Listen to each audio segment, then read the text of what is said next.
Welcome to the Manager Tools Podcast for Monday, February 5th, 2007.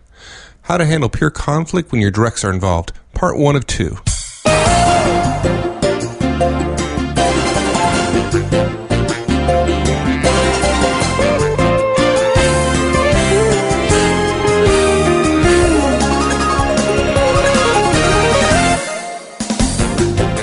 Hi, this is Mike, and welcome back to Manager Tools. Well, here's a question for you. What do you do when you're in conflict with a peer and your directs become involved? What's interesting here is that we all ought to know that if we are in conflict with a peer, our directs are involved. It's clear that our directs know who among our peers are our allies and who aren't, and our directs make choices every day, sometimes subtle, but choices nonetheless, that can add to our tensions, even if we tell them not to. So what can we do as managers to help our directs deal with a peer of ours that we are in conflict with? What do you do when our peers behave unprofessionally towards them? What do you do? Well, as you might expect, we've got a plan.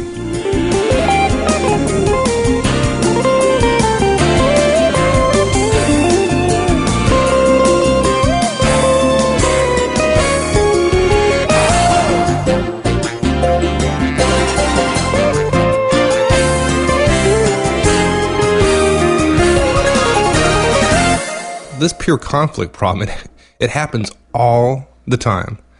But, I think the part of the problem is I think managers really, they only think of themselves when it comes right down to it. What do you mean? Well, most managers' first calculation is whether they're to a point where they can confront the peer who's behaving badly. And if they personally from their not, perspective. Yeah, from their perspective. From their perspective. Yeah, okay. And for a whole bunch of reasons. And they basically ask their direct to keep their heads down and just suck it up. And then the manager does nothing. It's corrosive to the team. Right. Of course, yeah. Which is very sad indeed, because now a peer of yours is having a direct negative impact on your people and your team's results. But, like I said, most managers just won't stand up.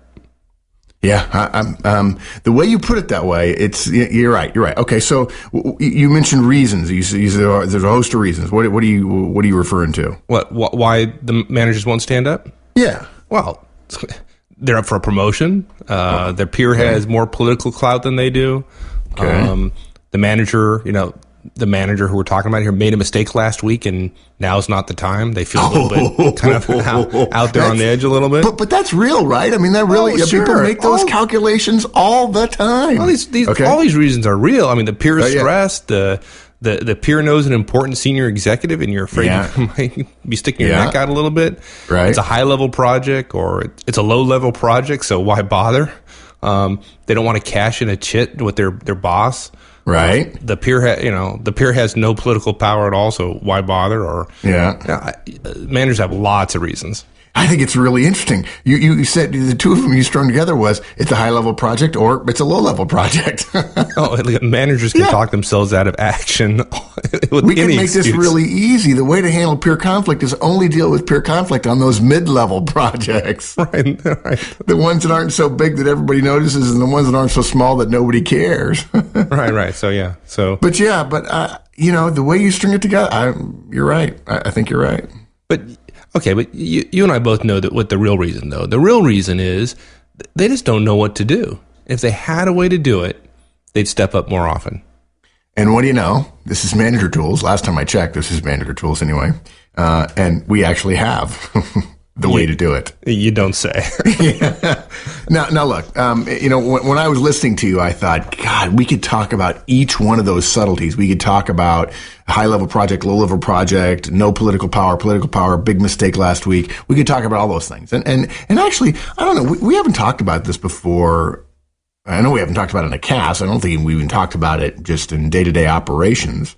But it occurs to me that one of the ways that those kinds of subtleties come out are in the forums and on the blog, right? I mean, absolutely. We hope that people will ask, okay, I gotcha. I hear those 7 points or those 9 points or those 4.5 points.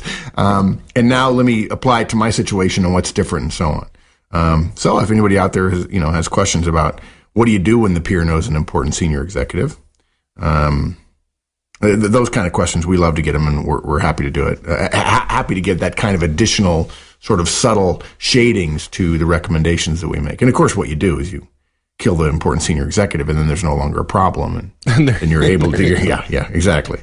Okay, look, there are a lot of subtleties, but we're going to take a very common sample as a way of hanging and sort of show our template by hanging it off of the example. So this example we're going to talk about is your team member, your direct, has to work with your peer on a particular project.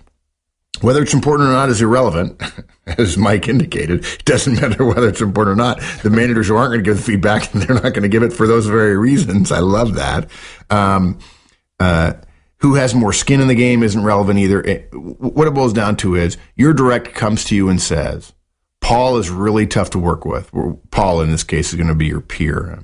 Paul, the peer. Peer Paul. No, Peer Paul. Great. You see that? Is that kind of, okay, good. Yeah. Peer Paul. Paulie the peer, if it's I remember for years I used to give, in my meetings presentation, the person, I named a person that was the recalcitrant one, the difficult one, the one that didn't want to go along, and I called him Bob. And people used to kid me about it when there were people who were in the meeting learning about meetings, and there was somebody named Bob in there. But yeah, we're going to call Paul our peer. Is your subordinate Sam the subordinate or Sally the subordinate? Or no, it's not. Okay, don't be a wiseacre. Okay.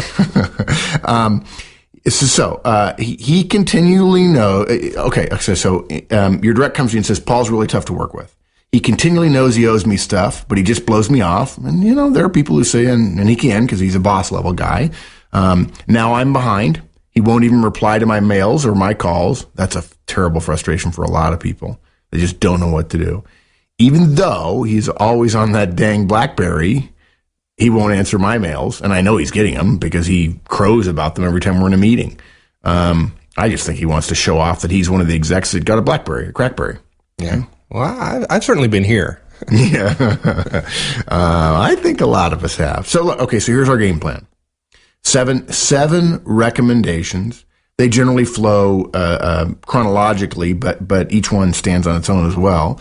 Number one, shut up about peer challenges already. Shut up about conflict with your peers. That's a hugely important thing, and I think particularly younger managers, if you get just one thing out of this, if you're not comfortable following the steps after this, pay attention to this first thing about shutting up about peer challenges, peer conflict. Number two, filter out all the opinions and emotions and aspersions. This is where people make mistakes. We've got to stop doing this.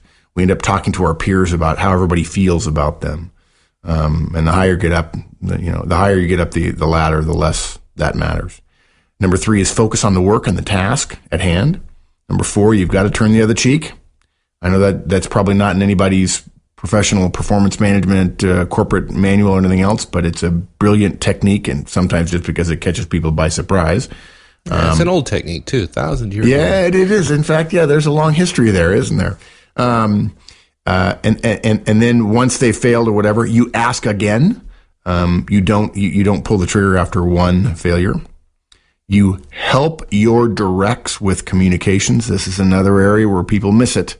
The direct says, yes, I talked to somebody about it, and they find out what the direct said and say, well, no wonder he doesn't like you. You've got to, number 7 is you've got to ask people to keep you tightly posted. And did I say there were 7 steps? You did. I did, and I shouldn't have said 7. I should have said. You're not going to add an 8th one, are you? No, I'm going to add 2. I'm going to add. We're going to go to 9. I am so sorry. Oh no! Somebody probably lined out 7 while they're driving in their car, and then they're going to have a wreck and blame it on us because we went from 7 to 9. Number 8, if the cycle repeats twice, then you call and you follow the same approach that your direct would have in terms of turning the other cheek and all that stuff. We'll talk about it. And then lastly, you got to keep a record. I'm not one for documentation from an operational perspective, but I am one from documentation if the stuff hits the fan. And you cannot document when it's about to hit the fan because the timeline never supports it. You've got to document as you go. You take it in little bites, and then you have a nice little pile if it ever blows up on you. Good. Well, let's talk about each one in our Manager Tools boring and dependable fashion. What should be our new tagline? We make boring fun? Is that, or we make boring interesting? I don't know. Anyway, okay. Number 1, shut up about peer conflict. What we mean here is that as professionals, we really need to do our best to keep quiet about the problems that we have with our peers, particularly those problems that aren't rooted in a time-based issue like a project or an event. those kind of conflicts that are ongoing, maybe they're not fundamental, but they're ongoing, are really damaging to you and your team. Oh, it's not the biggest damage you can do, but they do damage to your team. Now, look, your team knows you're in conflict or you don't like Paul. Let's just be honest. They know. And I have managers tell me all the time, oh, my people don't know. I'm really, no, they know. There's just no way everybody has their head in their sand about the conflicts you have with your peers. You're going to slip. You're going to say something. You're going to growl when somebody mentions her name or some whatever, and they're going to get a sense of things. Okay, so we're not really saying here that you can keep your team from knowing and acting on what they know. We're not saying that. But here's the subtlety that I think a lot of younger managers miss. There is a huge difference between your team knowing and you rarely, if ever, acknowledging it publicly, and you talking about it openly, particularly in groups. Yeah. Yeah. When you talk about stuff openly, you're giving them more leeway to make decisions based not on the organization, based not on the mission, but based on the conflict. You're essentially blessing the conflict. You're essentially giving it your blessing, even though that probably doesn't make a whole lot of sense at one level. You're tacitly supporting choices that they probably ought not to be considering. You're basically giving power to the conflict. You're making it known. Yeah. Yeah, you're in a way you're almost suggesting to them subtly that they're somehow responsible for, or you'd like them to fight your battles, which right? Is because they're part of the team, right? They're part of the team. This guy's not part of our team, and he's against me, so therefore he's against you too. And who is it that gets hurt by that? Some new person who really wants to make a difference. They don't know enough to know that, where to engage and how to engage, and they go off half-cocked and they put themselves in trouble. And then then there's drama, and they're to blame, even though it was Paul that was the burr under everybody's saddle for 2 years before something actually blew up. And Paul skates scot-free, and the new person, Nicholas, the new guy, ends up getting sacrificed. So when you talk about something openly, it will feel to people like it's no longer a secret, and I don't really care for the word secret, it's no longer something about which we need to be professionally discreet. Right. And that means they, not just you now, when you tell other people, you're giving them the keys to that communication. That means they can tell other folks. And it won't be long before everybody knows. And then the boss asks, and it just doesn't help. And, the first time the boss asks, you can say, oh, we get along fine, every once in a while, but, that's inevitable. We're working hard, and he has a slightly different mission. Paul has a little different mission than me, and you can see where there are resource constraints and so on, but we work it out. It'll be fine. And quite frankly, that's a smart answer, because you don't want your boss involved in a conflict between you and your peer. No. Yeah. It's interesting. Yeah. Even if everybody knows, you still don't talk about it. Exactly. Great. That is a great way to put it. Even if everybody knows, you don't talk about it. It's funny. It reminds me of spy stuff, right? Where one side knows something and knows that the other side knows that they know. The other side knows it, but neither one of them will say it out loud because that changes the game. So, okay. So we shut up about it. Okay, it's your issue. Keep quiet about it. Don't visit it on your team. Number 2, filter out the opinions, emotions, aspersions. Fight for facts and behaviors. This is really a big problem for 2 reasons. First, what you're going to hear from your directs when they complain about one of your peers is a lot of characterizations. When people are complaining to you, they are emotional. When people are emotional, the things they talk about are other people's emotions. Okay, you're going to hear about a lot of put downs. You're going to hear a lot of general frustrations. Many managers begin to formulate their plan about what they're going to do based on the emotional content that they're getting from somebody. And that is ineffective. Second, if you're not careful, when you go to your peer, if you have to, or if it comes to a big conversation with Paul for some reason, you don't want to be saying, she said you were rude. Because Paul says, so what did I do? I wasn't rude. She said you were late with stuff. Yeah, one thing, and the CEO knows why. She said you didn't care. How would she know? I do care, but I actually have lots of other work to do, unlike her.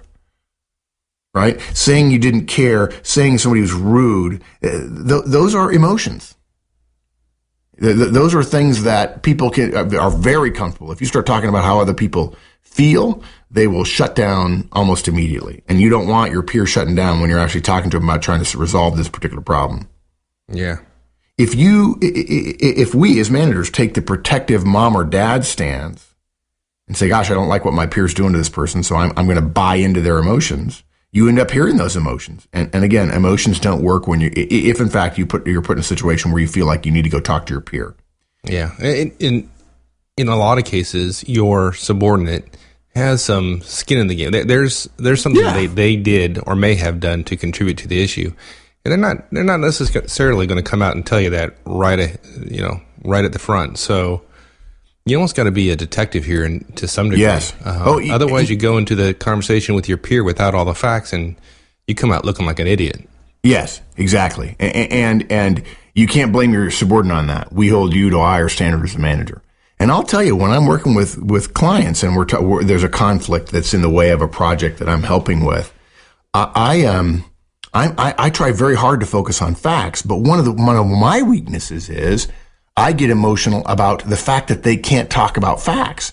And I start probing to get to the heart of the matter. Well, did you ask him to have it on Friday, or did you say, hey, when you can get to it, you can get to it? And it's amazing how those kinds of subtleties, well, I needed it on Friday. Did he know you needed it on Friday? Well, of course he did. How did he know? Well, because we talked about it in the meeting. Okay, but he's always on his crackberry, right?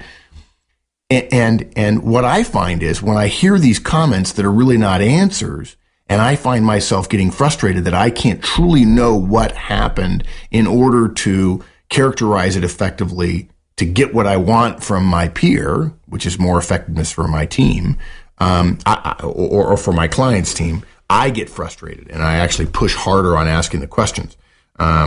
So I buy into the emotions, if you will, but in the wrong way. I get frustrated by them.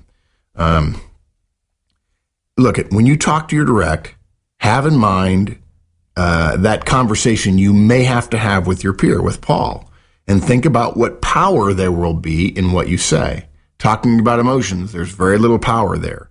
Facts like missed deadlines, calls unreturned for a week. In other words, I left him a voicemail on Tuesday at 2:00, and Monday at 5:00, I still had not heard back from him. Documents that were due and are not there. In other words, I don't have them. And I can't tell you the number of times I've gotten involved in things where somebody said, well, I don't have them. So, well, I did give them to you. Oh gosh. Then it's about what was the details of who delivered what to whom. And at the same time, we're trying not to play who shot John. We're not trying to blame. We're not trying to run something down to the nth degree. So, filter out the opinions and emotions. Be polite about it so that you don't make it worse, because they're already going to probably be a little bit spun up and they're worried about, there are people who work for you who worry about being crybabies. And so if in fact they finally come to you, it may be that they're up to their eyeballs and it's going to be very hard for them to get away from the emotions. Good. Okay. All right. Now, number 3, focus on the work or task. Now, where'd you come up with this one? Yeah, this is right. This is just number 2 from the other side of the fence, right? I learned this one a really, really hard way.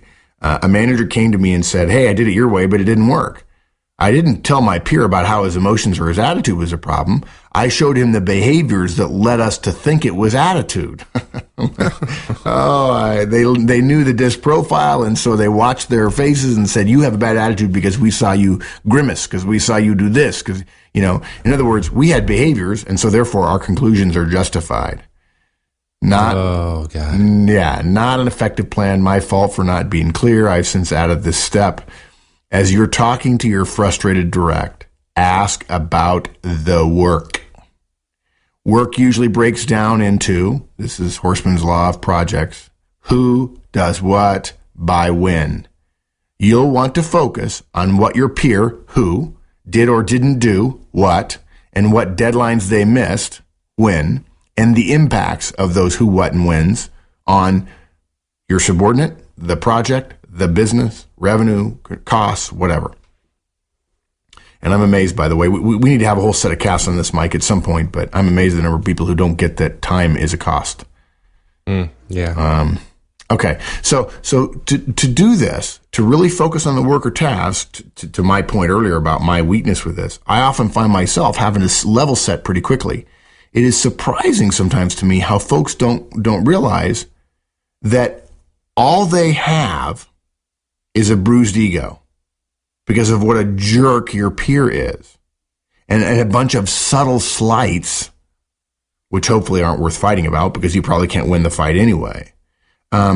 They feel bad. They're angry. The relationship is not good. But when you dig down to it, there are times when, we don't have anything to go to this guy with.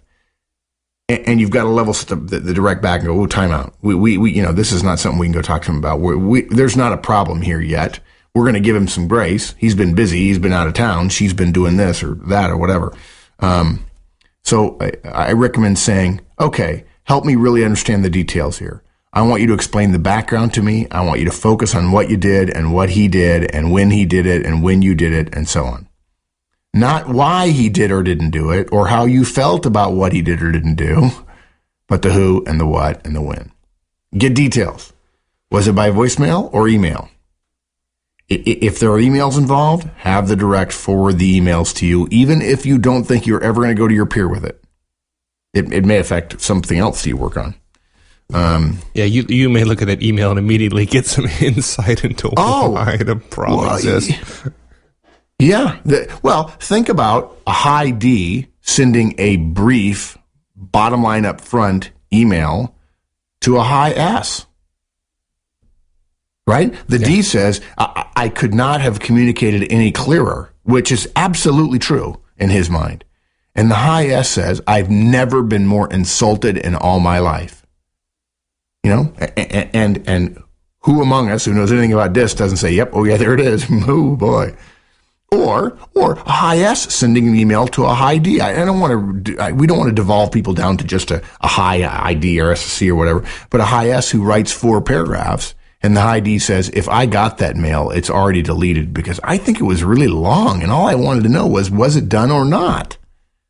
In fact, if I remember right, it started with well. Or she asked me some questions about my weekend. All I needed to know was, are we not over budget on Project X? Right. Well, I wasn't talking about high S, high D type of stuff. I was thinking about something even more straightforward. I remember seeing an email one of my subordinates sent to one of my peers that started with, if you were an effective manager, you would.